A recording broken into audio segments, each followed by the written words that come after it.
Hi, Katie. We have the Bungalow Mystery. We are on Chapter 11, Trapped. When Hannah Gruen answered the telephone at the Drew residence, Nancy at once asked, "Is Laura all right?" "Why, of course," Hannah answered in surprise. "She's upstairs setting her hair for the party this afternoon, so she's curling her hair."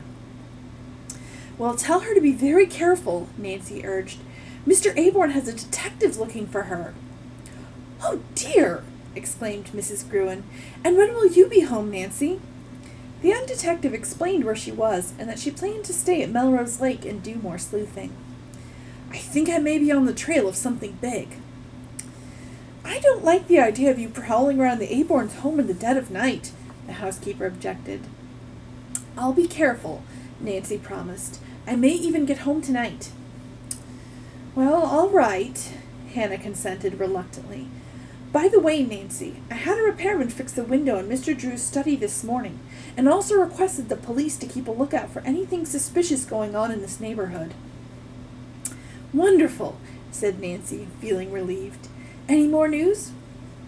"Everything's quiet here," Hannah reported, "and Laura seems happy." Laura came to speak to Nancy, and was alarmed when she heard that a detective was looking for her.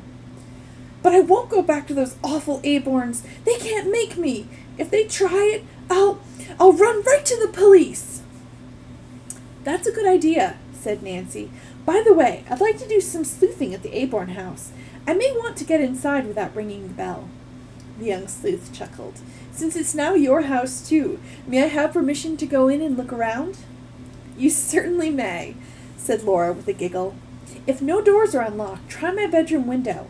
I left it open a crack, and there's a sturdy rose trellis right alongside it." "Terrific!" Nancy said elatedly. After she completed the call, Nancy went to the hotel coffee shop for a hearty lunch. Since it was now almost 1:30, the room was empty. After eating, Nancy put on her bathing suit and wandered down to the beach. A boy in attendance gave her a towel, and Nancy stretched out on the sand, unaware of the steadfast glance of a couple hidden behind a large green and white striped umbrella not far away. They nodded to each other, then when Nancy was not looking, they quickly left the beach. "Guess we're safe," the woman muttered. "She's here to stay and have a good time." As the strong rays of the sun beat down on the unsuspecting girl, she rehearsed her plan for the evening. When it was dark, she would visit both Jacob Aborn's home and also the shack in the woods, if time permitted. "I'll miss Dad's call tonight," Nancy reflected. Standing up half an hour later, Nancy put on her bathing cap and walked to the water. She stuck her toe in. The lake water felt icy cold, and Nancy noticed there were more people on the beach than in swimming.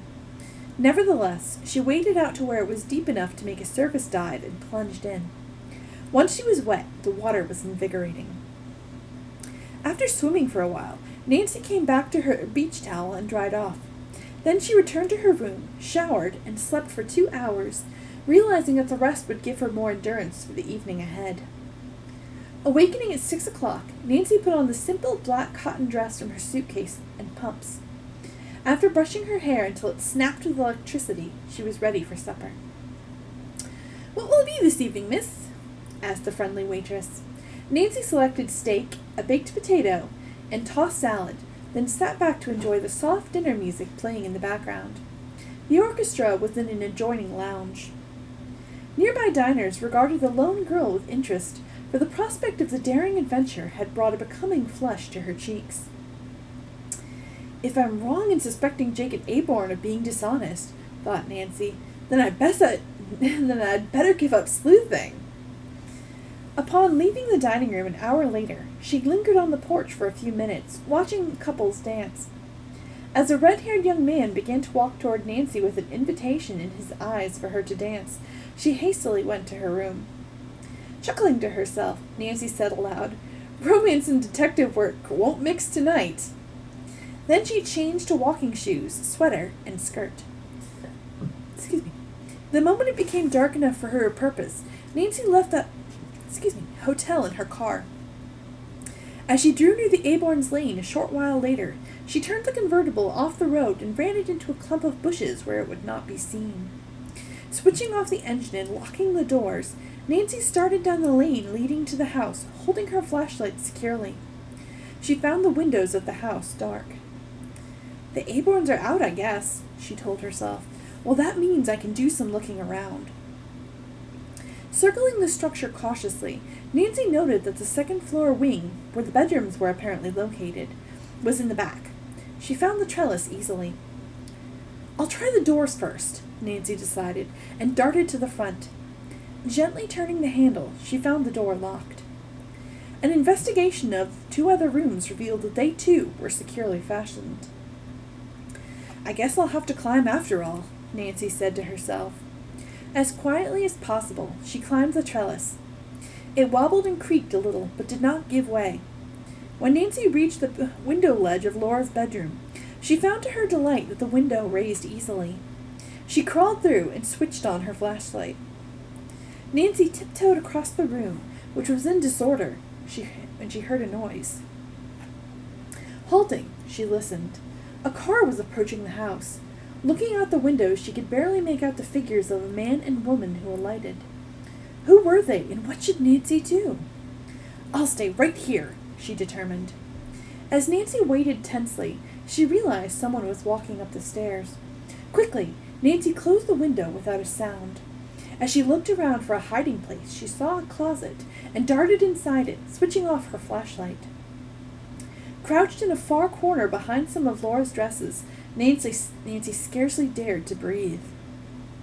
The door to the room was opened a moment later, and the boudoir lamps switched on. Cautiously, Nancy peered out to the keyhole in the closet door. She saw Jacob Aborn. The man went directly to Laura's dressing table. Apparently he had not heard Nancy, for he did not glance toward the closet. Ruthlessly, he jerked out drawers from the dressing table and emptied their contents upon the bed. As he surveyed the assortment of tiny boxes, bottles, and other paraphernalia, Laura's guardian gave a disgusted grunt. Last place to look, he said, as if addressing someone out in the hall, probably his wife. Guess Laura really took the jewels with her. Well, I'll soon have them back. What a jerk. Nancy's heart leaped. There was no longer any doubt in her mind as to the character of this man. She was now certain that his sole interest in Laura was to get possession of her property. Only the girl's opportune escape from the house had prevented him from seizing the valuable jewelry collection. Laura's mother couldn't have known his true character, or she wouldn't have entrusted her daughter to Aborn's care, Nancy pondered. Her thoughts came to an abrupt end as the man moved toward the closet. Fearfully, Nancy ducked down behind Laura's dresses and fervently hoped she would not be discovered. Suddenly, as Nancy's legs began to grow cramped, the closet door was jerked violently open. Jacob Aborn looked in. I don't know if he's going to find Nancy. Guess we're going to find out in the next chapter.